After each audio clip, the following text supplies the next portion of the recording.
Hi everyone, welcome to Brewing Live, Publicis Sapiens' own technology chat show. My name is Neha Pathak. Today I'm going to take a little break from talking about just technology and talk about a topic which is relevant to all of us who are working in organizations that are looking to transform themselves. You know, many established firms who want to stay competitive, who want to stay relevant today, are looking at transformation in multiple aspects. Some of them look at, introducing automation. Some are looking at modernizing systems. Some of them are looking at changing the ways of working. But one thing many companies do not pay enough attention to is cultural transformation.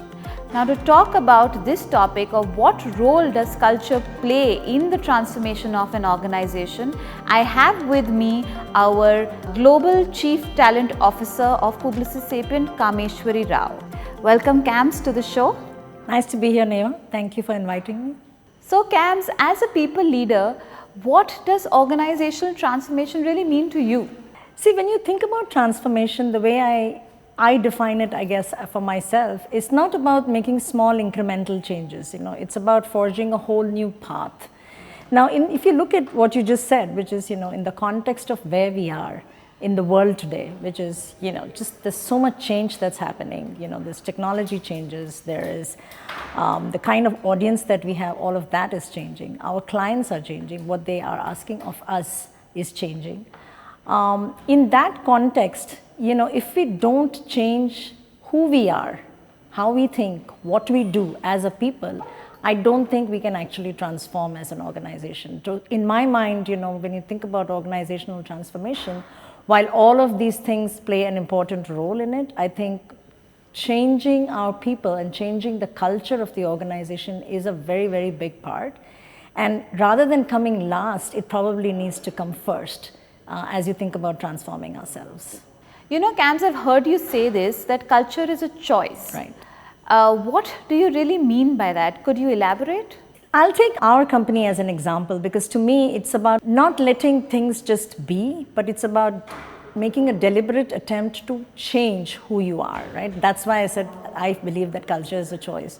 So if I think why I say it's a choice is because when we want to realize the vision of being a digital business transformation partner for our clients, it's about what are the deliberate choices that we have chosen to make. So for example, last year when we had this vision, we went about actually engaging almost everyone in the company to talk about what should the purpose of the organization be.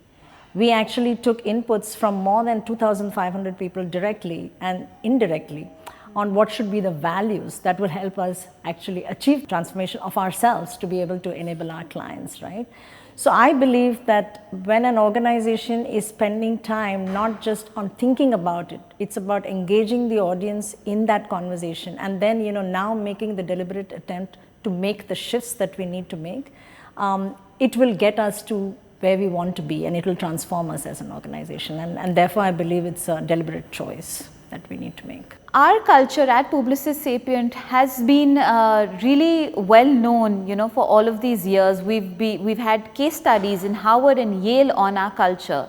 So now when you're talking about shifting, right, from where we used to be and the shift we're trying to make, what do you think continues to differentiate us today? What makes Publicis Sapiens culture different? As you rightly said, I think we had a very strong culture. Culture at that level can become like a cult. And to actually make the shift, I think, is quite difficult.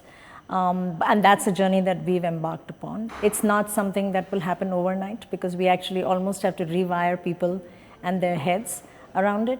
So let me take a couple of examples in terms of just how are we engaging our people in actually helping model the shifts or role model the shifts and what they need to do. So one of our core values, as you know, is inclusive collaboration, right?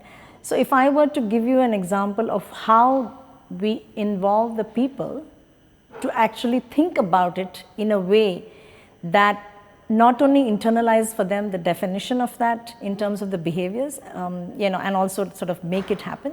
So we had a group of people who came to us and said, we need to paint this wall, or, it was an empty wall, white, big wall. And then they said, we want to paint the wall. Then we talked about like what should be the content of that wall that you want to paint. As we deliberated, it was a group of, artists, it was a group of designers, technologists, these are interest groups in the company that we have. And they said, okay, since we just introduced our values, shall we paint the wall on our values? Then the conversation evolved further. We involved, some of our leadership teams, some of the teams that actually came up with the values. And we said, okay, how would you depict the values? We let the conversation evolve, and it is an interpretation of our values now that is actually a living thing on a wall. So to me, it actually is such a wonderful example of not just the fact that all those people came together and demonstrated the behavior of being inclusive and being collaborative, but we now have something to show for it. When you look at culture that enables transformation camps, what are, say, some of the key behavioral shifts that you think people need to make? Everyone is obviously now using the word transformation a lot, and that is because, and that's because honestly there is a lot of change, right? And I think the pace of change as well. So I think what I have been basing a lot of my own thinking on is that there are three key things that you need to think about, everyone needs to think about, is first of all, it's about being agile.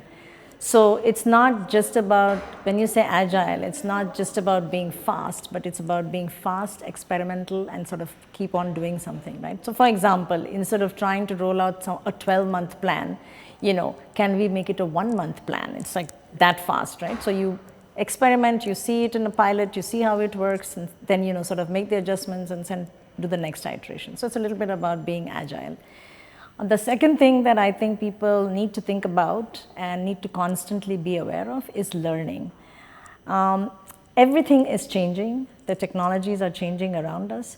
So even park the fact that our technologists definitely need to keep themselves updated, but let's say even we in HR need to keep ourselves abreast of what's going on outside. So unless we keep aware of those things and learn those things on an ongoing basis, as well as the developments that are obviously happening in your own craft, I think it will be very hard to keep up with the changing times.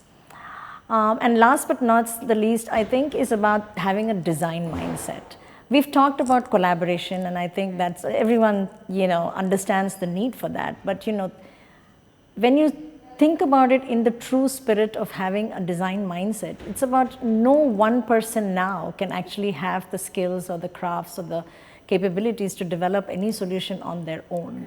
So it needs multiple kinds of skill sets coming together to be able to do that. And for that, you need to have a design mindset that incorporates all these different elements and then brings that together to create a solution that is far more connected. So to me, those are the three things. It's about being agile, it's about having learning as a key ingredient that you need to think about, and third one is the design mindset. Thank you, Camps, for this wonderful conversation. I know it is a journey for us as we evolve our culture, and we're trying to define who we are and how we get there. Thank you for leading this from the front. So on that note, I am signing off. Do not forget to subscribe and like our page.